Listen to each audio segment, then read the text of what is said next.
Nah, ini keadaan don't care ya. Jadi keadaan don't care itu adalah kondisi nilai peubah yang tidak diperhitungkan oleh fungsinya. Artinya ada nilai 1 atau 0 dari peubah don't care tidak berpengaruh kepada fungsi tersebut. Jadi misalnya ini contohnya ya, peraga digital angka desimal 0 sampai 9.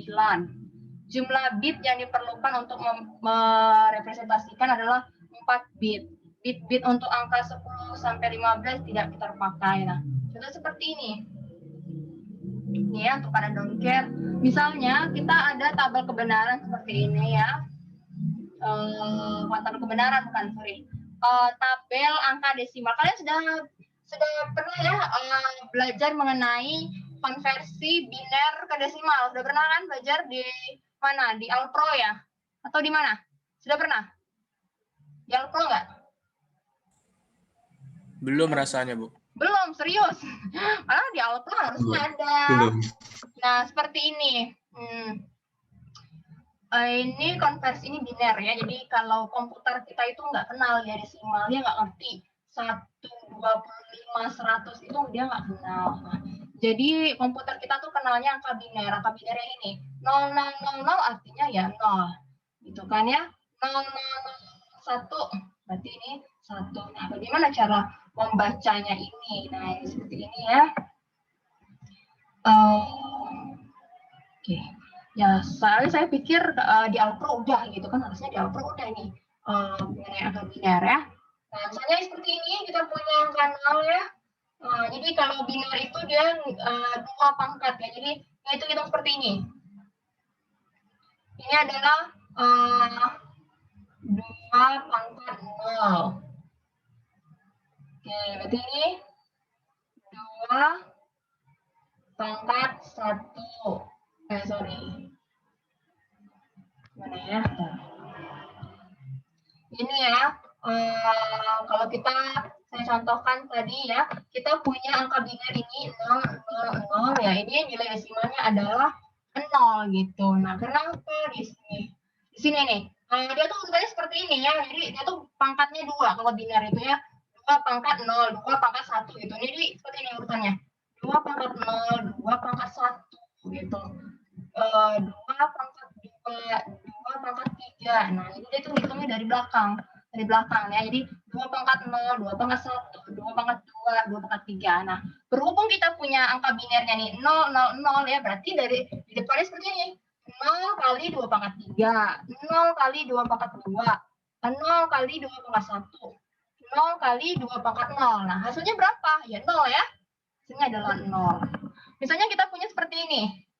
0, 0, 0, 1. Berarti 1 kali 2 pangkat 0. 0 kali 2 pangkat 1. 0 kali 2 pangkat 2. 0 2 pangkat 3. Berarti di sini hasilnya berapa nih? Ayo, hasilnya berapa nih? 1, ya kan? 1, ya kan? 2 pangkat 0 kan 1 ya. Nah, berarti isinya adalah 1 kali 1 adalah 1. Itu. Tes lagi. Saya punya angka biner ini 0011. Berarti ini 1 kali 2 pangkat 0. 1 kali 2 pangkat 1. 0 kali 2 pangkat 2. 0 kali 2 pangkat 3. Ini nilainya berapa nih? Jadinya nih. 3, Bu. 3. Oke, betul. Nah, itu ya nilai biner ya. Ini konversi biner ke desimal. Jadi komputer kita tuh nggak kenal nilai-nilai desimal ya. Dia taunya kalau bilang gini, tolong dong kamu terbitin angka 3 gitu kan. Nanti di komputer kita taunya gini. Gitu kan. Nah, makanya kita harus tahu ya angka biner. Seperti itu. Ya, saya lanjutin. Nah, ini tabel konversi biner ke desimal. Berarti yang ini 000 ada nilai desimalnya ada 0 ya. 0, 0, 0, 1, 1 nih ya. 0, 0, 1, 0 berarti 2 ya. Karena apa nih? 0 kali 2 pangkat 0. 1 kali 2 pangkat 1. Ya kan 1 kali 2 pangkat 1 berarti berapa? 2. Oke. Ini tadi ya 3. Teman udah tahu ya nih tadi. Nah, dan seterusnya. Nah, yang tadi katanya Keadaan don't care adalah kondisi peubah yang tidak diperhitungkan oleh fungsinya. Artinya ada nilai 1 atau 0 dari peubah don't care tidak berpengaruh pada fungsi tersebut. Misalnya contoh seperti ini. Kita akan membuat rangkaian digital angka desimal sampai 0 sampai 9. Sedangkan representasinya itu adalah menggunakan 4 bit ya. Nah, 4 bit itu berarti kan dia juga bisa nih sampai 15. Coba kita lihat ya. Nah, ini 4 bit untuk biner ya. Nih. Oke, nih 1010 angkanya adalah 10 nih ya. 1011 adalah 11. 1100 adalah 12 dan terus sampai 15 ya kan ya. Kalau 15 itu angka binernya ini. 1111 ya kan ya. Berarti 1 kali 2 pangkat 0, 1 kali 2 pangkat 1. 1 kali 2 pangkat 2, 1 kali 2 pangkat 3. Berapa nih? Berarti pangkat 3 berapa? 8 ya? 8. 2 pangkat 2, 4. Ini ya, 1 kali 2 pangkat 1 berarti 2. 1 kali 2 pangkat 0 berarti pangkat 1. Ini berapa nih? 8 tambah 4, 12 tambah 3, 15. Nah, sehingga angka biner, angka desimalnya ya, berarti ini 1111 ini sama dengan 15. Itu ya, itu adalah angka biner. Nah, ini adalah tabel ini ya, biner ke desimal. Nah, jadi misalnya ada suatu contoh, kita ingin membuat rangkaian digital dari angka desimal dari 0 sampai 9. Nah, tapi 4 bit ini ya, kita kan menggunakan 4 bit ya, ini ada 4 bit ya, artinya ini ada 4 bit. Nah, tapi 4 bit ini sampai ke angka 15 ternyata. Nah, bagaimana sisanya ya? Jadi sisanya dari desimal 10 sampai 15 kita anggap dia itu don't care ya. Jadi tidak kita perhitungkan karena kita hanya ingin membuat rangkaian digital desimalnya dari 0 sampai 9. Sementara 4 bit itu kan nilainya sampai 15 ya, sampai desimal 15. Sehingga dari 10 sampai 15 itu kita anggap dia itu don't care ya, tidak berpengaruh dalam fungsi. Nih, dalam menyederhanakan peta Karnaug ya, yang mengandung keadaan don't care, ada 2 hal penting ya sebagai pegangan kita. Yang pertama, kita anggap semua nilai don't care X sama dengan 1. Kemudian membentuk kelompok besar, kelompok ya sebesar mungkin. Jadi kalau kita ketemu don't care, jadi bisa kita anggap dia itu nilainya 1. Yang melibatkan angka 1 termasuk tanda X tersebut. Yang kedua, bisa juga kita anggap sebagai tidak termasuk dalam kelompok, sehingga kita anggap dia 0. Jadi don't care itu bisa kita anggap dia itu nilainya 1 atau 0 gitu ya. Dengan cara ini, keadaan-keadaan X telah dimanfaatkan semaksimal mungkin. Kita boleh melakukannya secara bebas. Nah, kita lihat contohnya ya. Nah, misalnya, kita punya sebuah fungsi boolean f dinyatakan dengan tabel berikut.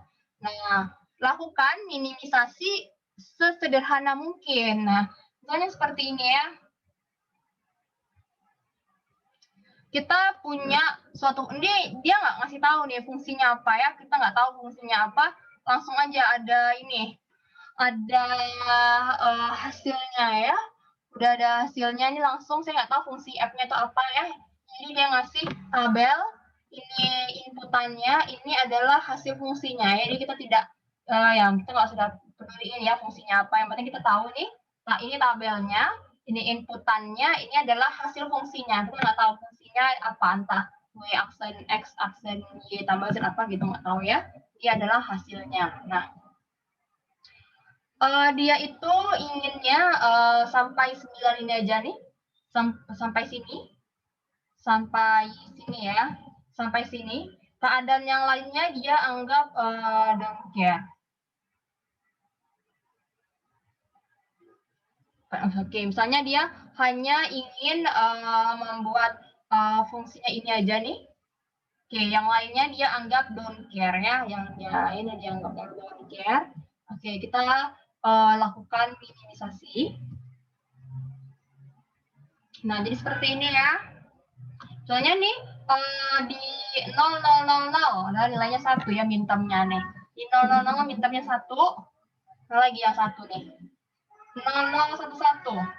0011 ya, ini midtermnya ya. Kemudian ada lagi yang satu nih. 0100 di sini ya. Kemudian 0101 di sini ya. Kemudian apa lagi nih? 0111. Nah, di sini 0111. Nah, di sini ya. Oke. Yang 0 di mana aja? Yang 0 di sini ya. 001. 001 ini ya, 0 di sini. Dan seterusnya. Nah, yang lainnya, ya, yang keadaan don't care misalnya nih 100 ya, 100. 100. Nah, di sini kita kasih tanda X, kemudian ya, kita isikan yang XXX ini. Nah, kita punya peta kehendak seperti ini. Kita punya peta kehendak seperti ini. Nah, kita disuruh lakukan minimisasi. Nah, bagaimana kalau peta kehendak kita ini ada keadaan don't care ya? Nah, tadi ya, ada dua pegangan kita. Ke don't care ini bisa kita anggap sebagai 1 atau kita anggap sebagai 0. Nah, di sini kita coba yang don't care ini kita anggap sebagai 1 ya. Sehingga bisa kita gunakan X ini untuk dilakukan ini ya, penggabungan. Misalnya seperti ini. Di sini ada don't care-nya ya, di sini ada don't care-nya. Nah, di sini ada don't care ya, berarti bisa kita gabungkan di sini. Jadi kita anggap yang don't care ini sebagai 1 ya. Sehingga bisa kita gabungkan di sini, dia menjadi kuat ya, jadi 4. Kemudian di sini ada XX juga ya, jadi bisa kita gabungkan menjadi kuat. Yang ini juga ya, ada XX kita gabungkan menjadi kuat. Nah, seperti ini. Jadi kita punya 4 kuat ya. Jadi yang pertama ini kita lakukan minimisasi di sini, berarti jadi apa? Ini WX-nya berubah terus ya. Sehingga yang tidak berubah adalah YZ. Jadi karena di sini Y-nya 0, Z-nya 0, sehingga kita bikin ya adalah Y aksen, Z aksen ya. Ini. Apa lagi nih? Yang ini ya, yang ini lagi kita lihat apa yang tidak berubah. Yang tidak berubah adalah X-nya ya, X. Dan kita lihat kolomnya di atas, yang tidak berubah adalah Z. Jadi di sini adalah X sama Z. Nih ya. Yang ini lagi. Nanti yang ini apa yang tidak berubah? YZ. Nah, YZ. Jadi seperti itu. Jadi misalnya kalau kita punya peta Karnac, dalamnya ada keadaan don't care ya. Jadi don't care-nya itu bisa kita ikutkan. Jadi bisa dijadikan sebagai 1 atau 0 gitu. Jadi kalau seperti ini, kita jadikannya itu adalah sebagai X. Don't care-nya itu sebagai 1.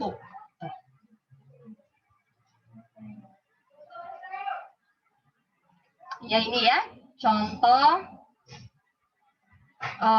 Dan lagi contoh keadaan don't care ya, ada keadaan don't care dalam sini.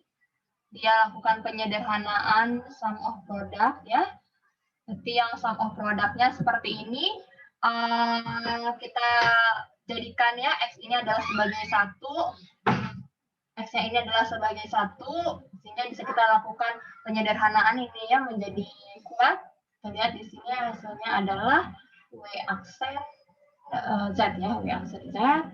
Kemudian ini lagi ya. Nah, bisa juga kita untuk product of sum ya, kita anggap yaitu yang X-nya ini menjadi X-nya ini menjadi 0 ya. Sehingga bisa kita gabungkan di sini menjadi kuat ya. Jadi kuat.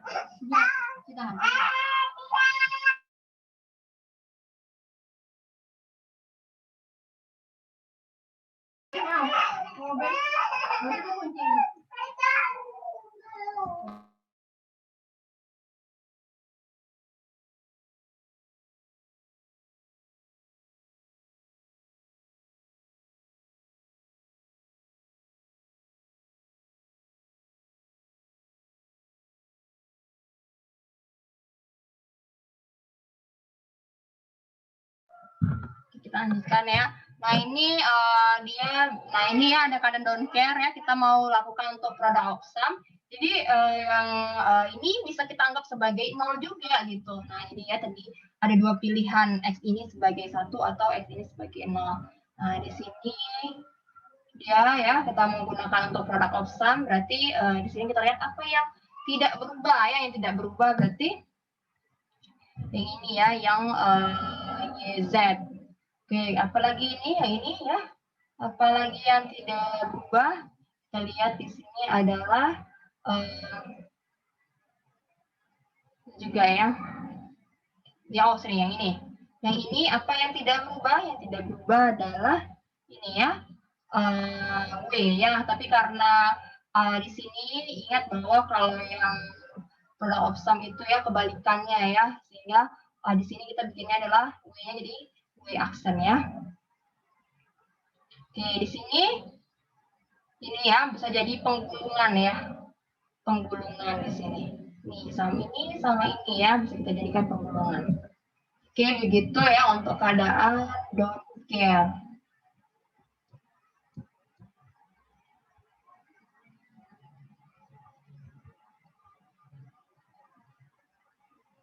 Nah, ini contoh dari penerapan rangkaian digital ya. Nah, contohnya seperti ini. Perancangan rangkaian logika. Jadi sebenarnya apa sih? Kenapa kita perlu belajar rangkaian logika? Misalnya kita ingin membuat suatu alat gitu ya, misalnya kayak apa ya? Kayak mesin vending machine gitu atau mesin penukar koin. Nah, jadi misalnya gini, kita mau bikin sini majority gate merupakan sebuah rangkaian digital yang keluarannya sama dengan 1 jika mayoritas masukannya bernilai 1. Artinya kalau kita punya inputannya itu maksimum lebih banyak 1, maka hasilnya juga output 1. Misalnya gini, saya punya inputan seperti ini. 1, 1, 0 gitu kan. Nah, berarti ini adalah maksimumnya kebanyakan yang ini ya 1 ya, sehingga outputnya adalah 1. Misalnya kalau kita punya inputan 1, 1, 1,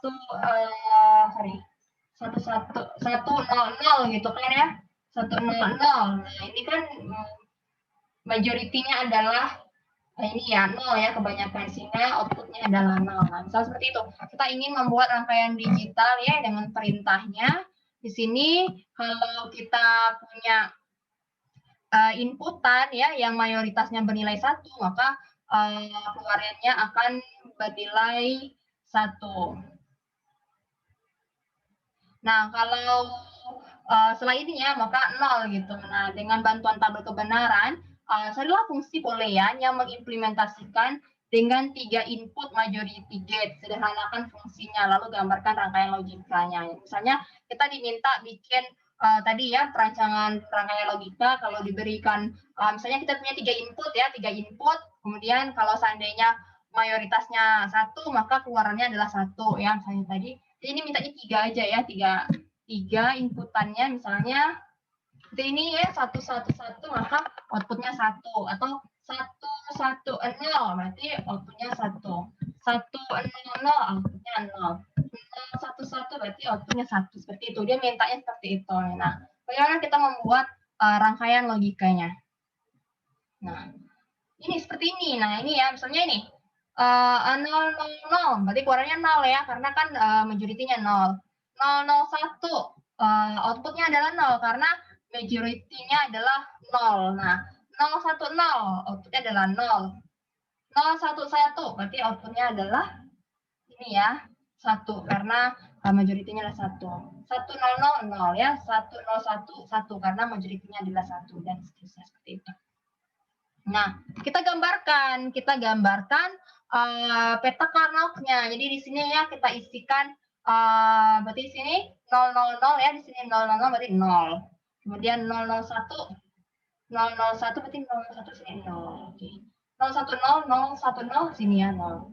Kemudian 011 1 ya. 100 ini 0. Kemudian 101 ini ya 1. 110 ini 1 ya. 111 ini. Nah, sehingga kita bisa melakukan teknik minimisasinya ya seperti biasa ya. Jadi di sini ada pasangan ya. Ada pasangan sehingga seperti ini.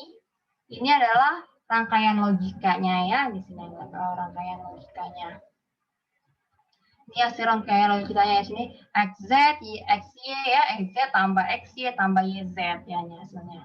Itu adalah ini ya, penggambaran rangkaian logika. Misalnya kalau kita disuruh membuat ini ya, misalnya ada perintahnya adalah nih. Kalau kita punya 3 inputan, kemudian keluarannya itu adalah bernilai 1 kalau dia mayoritas inputannya itu adalah 1 dan selainnya 0 seperti ini ya. Oke. Nah, selanjutnya kita disuruh menggambarkan ini peta kernel untuk merancang rangkaian logika yang dapat menentukan apakah sebuah angka desimal yang direpresentasikan dalam bit biner merupakan genap atau ganjil. Nah, jadi kita berikan nilai 1 genap untuk 1 untuk genap ya, 0 jika ganjil seperti itu.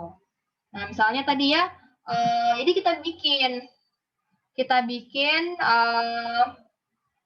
tabelnya dulu nih ya, kita bikin tabelnya. Nah, di sini penyelesaiannya di sini kita ingin kita ingin menunjukkan angka desimal ya dari 0 sampai 9 dalam 4 bit ya. Jadi kalau dia bernilai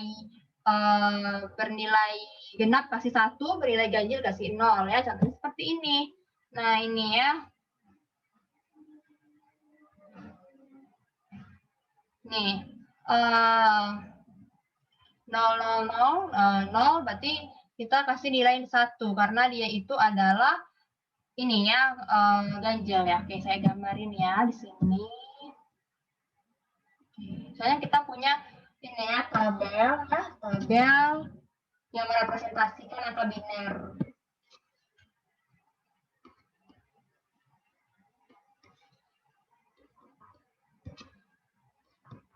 Oke, berarti ada 4 bit ya, X1, X2, X3, X4.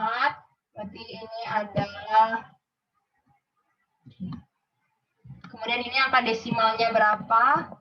Desimalnya apa? Kemudian ini adalah fungsinya ya, fungsi F-nya. Nah, misalnya kita punya tabel seperti ini.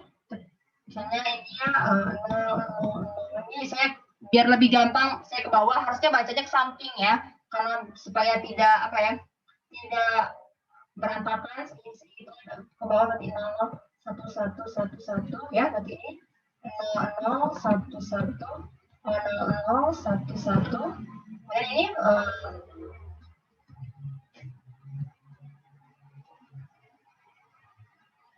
sorry ya. Oke, saya salah ya. Jadi ini ada 4 ya, sorry. 4 itu berarti 16 ya kemungkinannya. Oke, kita hapus saja.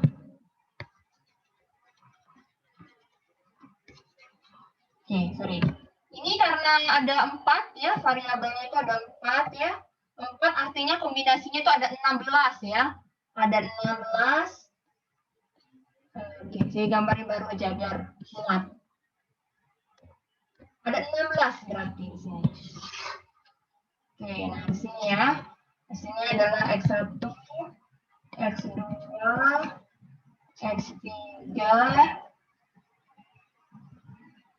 sini X3, X4, desimalnya, kemudian fungsinya. Oke. Ini berarti kalau ada 4 ya, berarti ada 16 berarti kita. Sini. Oke, berarti sini 0 sampai 8 kali bawah. 3, 4, 5, 6, 7, 8, 1, 2, 3, 4. Oh, susah ya saya gambar di sini.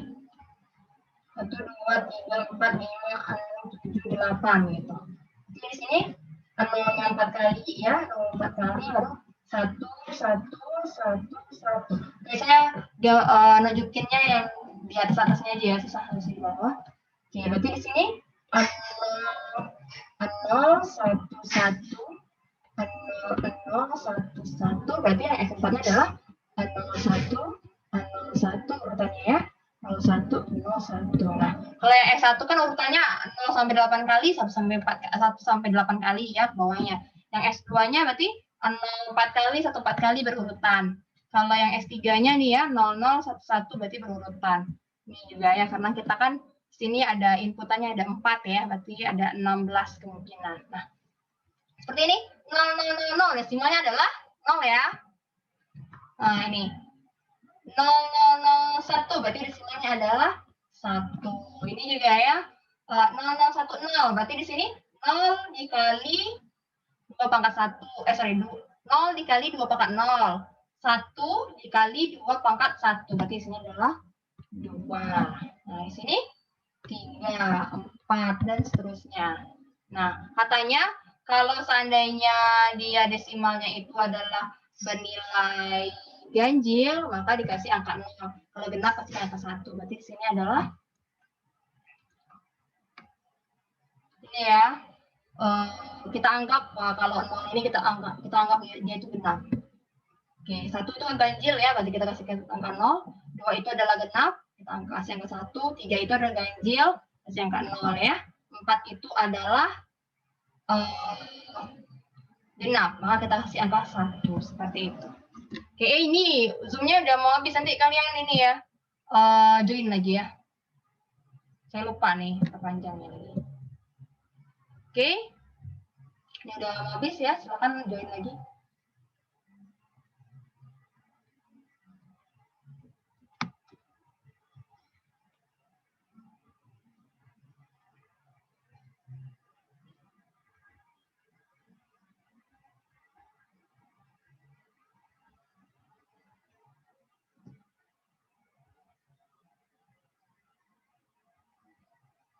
Oke.